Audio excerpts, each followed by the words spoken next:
Might want to strap in with some food for this one, because this one's going to be a little bit of a longer one. But what's up, guys? I happen to have I got a little rain team thing going on with a very XY. You can actually almost pinpoint what era in XY this came from, because this was after Adaptability Dragalge came out, but before Greninja got banned. And that kind of team in general is a very, very, very potent threat. You don't necessarily have to, you know, obey clauses or anything like that in Passerby, because there's nothing that says you have to. It's actually led for some really funny games where people in stream ask me for anything goes, and I end up bringing Ubers on accident, and it just ends up being a very silly, very fun game to watch, but ultimately not very fun for YouTube. So if you're into live shenanigans, Twitch is in the description. Very awkward plug to that. But if you're into regular games, sometimes these happen on Passerby, and these are more what I shoot for. But he's got, you know, he's got Power Up Sky Attack Hawlucha, he's got Mega Scizor, he's got Resto Chesto, Rotom Wash, Lefty's Landorus, I believe that's a Life Orb Greninja, and then no, it's not Focus Blast, it might be Black Sludge, Dragalge. I feel like that would make the most sense there. But it's a nice clean game, all things considered. There was a lot of after turn effects in it, which is kind of going to make it drag on a little bit.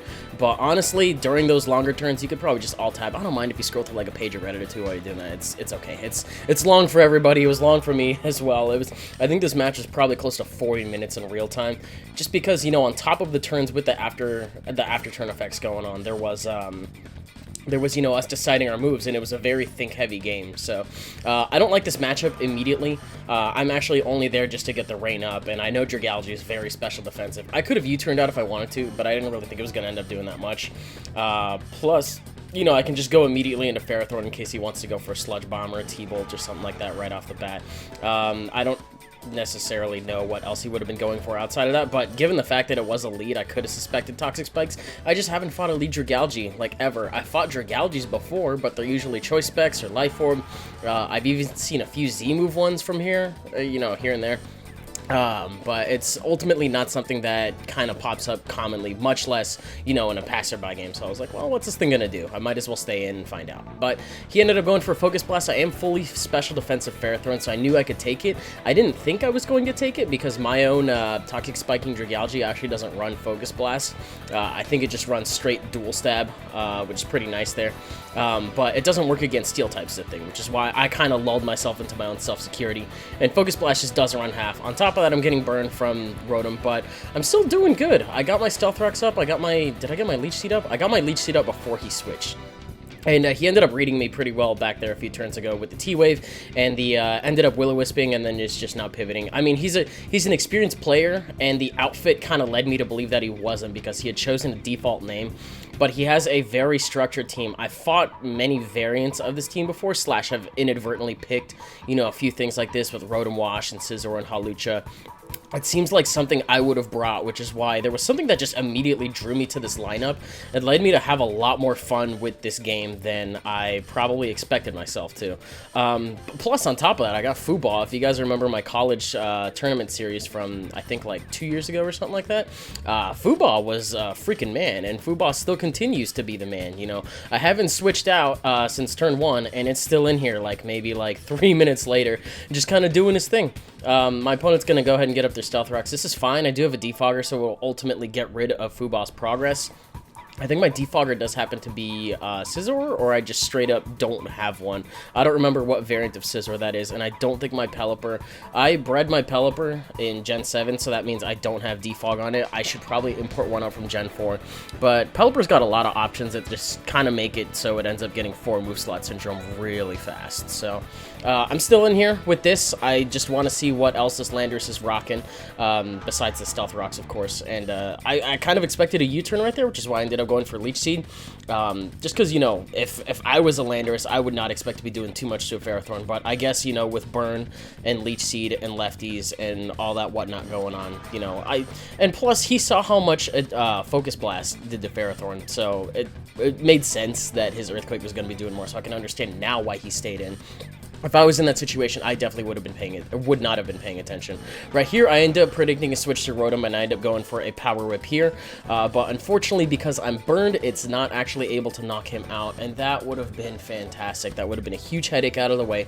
But here's where he decides to reveal his Resto Chesto going on, and I think all I'm really able to do is either Leech Seed or Power Whip him. I think the smarter play probably would have been to I think it would have been to Leech Seed him just to get some residual, and then double Leech Seed again on the Volt Switch.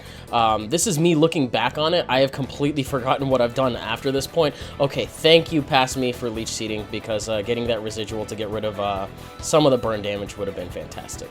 On top of that, Power Whip would have done an okay chunk, but I just like having... I might as well have my HP back as well. I'm literally just sustaining at this point. It's not a lot of HP I'm getting back. As you can see, I net 7, but even after the Volt Switch, I'm still doing pretty okay. I've been dancing between 30 to 70 HP for the past, like, minute or so. And I don't think I double Leech Seed here, unfortunately. I think I've just... Oh, you know why I didn't kill? Because I was intimidated off of the Landorus. That actually makes a lot of sense there. And I think I'm -2 right here as well, which is where I'm realizing, oh shit, I've been intimidated because I barely broke him into the yellow and it doesn't do anything. So I could, as much as I'd love to repeat this all day, I think I end up sacking it right here so nothing else has to take an Earthquake. Or maybe, yeah, okay, yeah. That made the most sense. It did a pretty good job. I got Rotom to the point where it had to burn up its round 2, so to speak, and go for the rest of Chester. So if it has to rest again, it will be asleep, and I can potentially use that to my advantage later. On top of that, I got the Rocks up, I got Landorus, you know, round half health, and I think I got a little bit of chip on Dragalge as well, so decent trade-off. The Stealth Rocks are going to be a little bit of an annoyance, but I don't have anything that's weak to it outside of Pelipper, and Pelipper only actually needs to come in to set up the rain. So I'm a little surprised right here that he is faster, given that I thought he was going to be a fully defensive one, and I just thought Earthquake was doing that much. But I am a bold Pelipper, so U-turn is not going to be doing that much, especially thanks to the resistance. And Rotom, unfortunately, does resist both of my dual stabs, but I decided, since I have the slower U-turn, to go for that instead. For whatever reason, I kind of suspected that he wasn't going to have Stone Edge, / if he did, I was not going to be immediately threatened by it, and I decided to U-turn in my Primarina here because, you know, the rain's up, I do have the Z move, and I gotta do something real quick.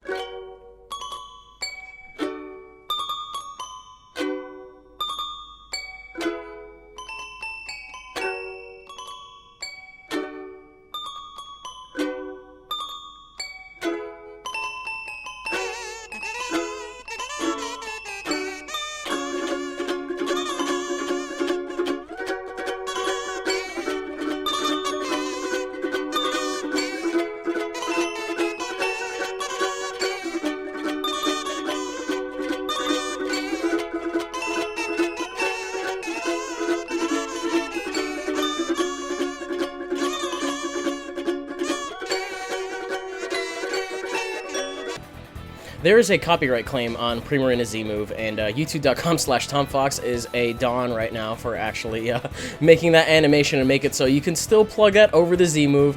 Just pretend that was actually there and that was actually a thing.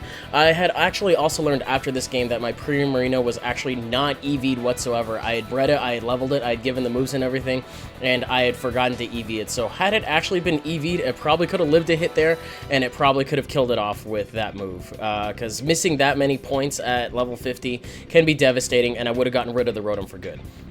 Now, the one thing I did notice here is, I finally got rid of the Toxic Spikes, and B, something else I should have noticed immediately after this turn is I don't have Dry Skin like I thought I did. I have this thing just as kind of a multi-purpose to be used outside of rain. Actually, you know what? The Dry Skin didn't have the opportunity to activate until that point, so that actually makes a lot of sense.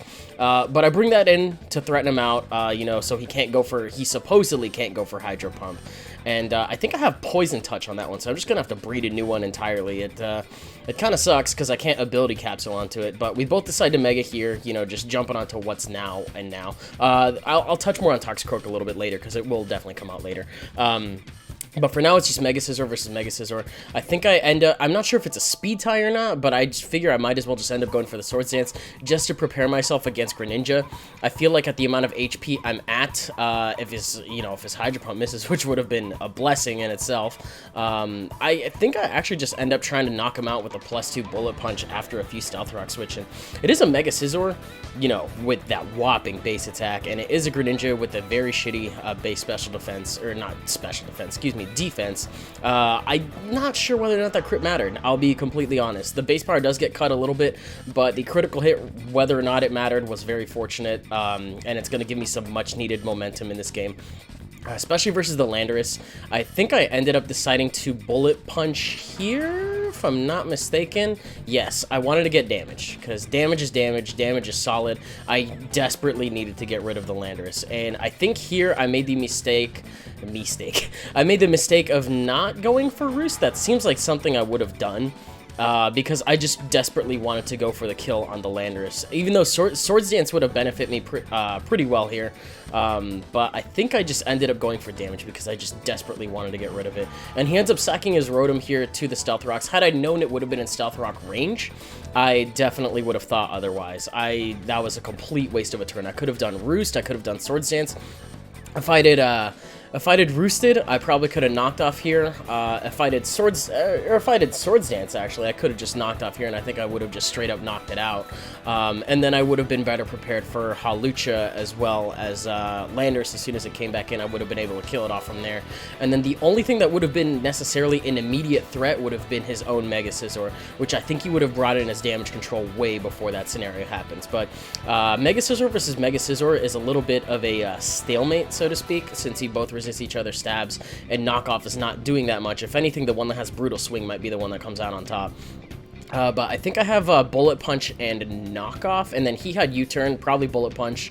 I'm not sure what else he was rocking, but ultimately going back on that Scizor turn, it was not a good turn for me. I don't feel good about that one, especially because he knew that his Rotom would have died to Stealth Rocks, and I didn't, and I'm now more familiar with the range that a poke will die from Stealth Rocks when it switches in. At least a Rotom Wash, if HP counts end up being a little bit different. And here I end up overestimating a little bit that, you know, Pelipper is going to end up living a Power Herb Sky Attack. But it is a bold one, and I was at like half HP. I was like, maybe that'll happen. Probably not, you know. Someone's probably going to paste a damage calc, and it's going to be like, you were a fool for thinking that, because it's a Hawlucha. And I was like, okay, yeah, fair. Stab and all that, whatever. Anyways, he gets his Unburdened, but he ends up going for a high jump kick. Unfortunately for me, does not miss. This is a lot of unnecessary damage that I don't need to take. But I just end up killing him off with a Volt Switch. I mean, I didn't really have much of a choice. Pardon the pun, because I am Choice Scarfed, but he still has his Landorus alive, so going back to the Scizor thing, if I was able to kill it off, if it came in before his own Mega Scizor did, then things would have worked out a little bit better. So if you're keeping track at home, all I have is this, and I have the Circuitry, which will die off to, it will die to the Stealth Rocks, is what I meant to say there. I think I have Sucker Punch on this thing, so I should be able to knock it out, if I'm not mistaken. I don't think I have Poison Stab on this thing, is what I think I don't have. I think I have Swords Dance, what is it, Bullet Punch, Sucker Punch, and Drain Punch? Poison Jab, I'm not sure how much it would have helped me out in this game. But the one thing that I failed to remember is, although I am a Life Orb Toxicroak, I'm not Dry Skin, and Dry Skin would have helped me out so much here.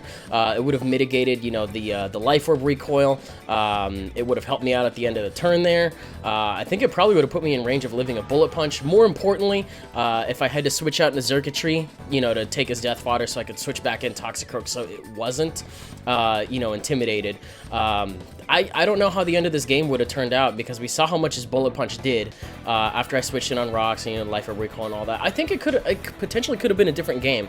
On top of that, you know, him hitting his eye jump kick definitely didn't help any. I could have been spamming Thunders here, but I don't have the HP for it to even begin to try, and then, you know, take a Bullet Punch after that. So a bit unfortunate, but I do lose a very narrow 1-0 to our Passerby Sun here, which was still a very enjoyable game, and I hope you guys enjoyed it too, despite the fact that my Primarina was un-EV'd.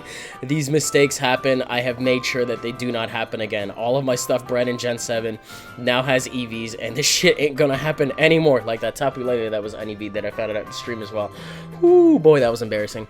Anyways, hope you guys enjoyed it. If you did, you can leave a like, rating, comment, subscribe, do your thing.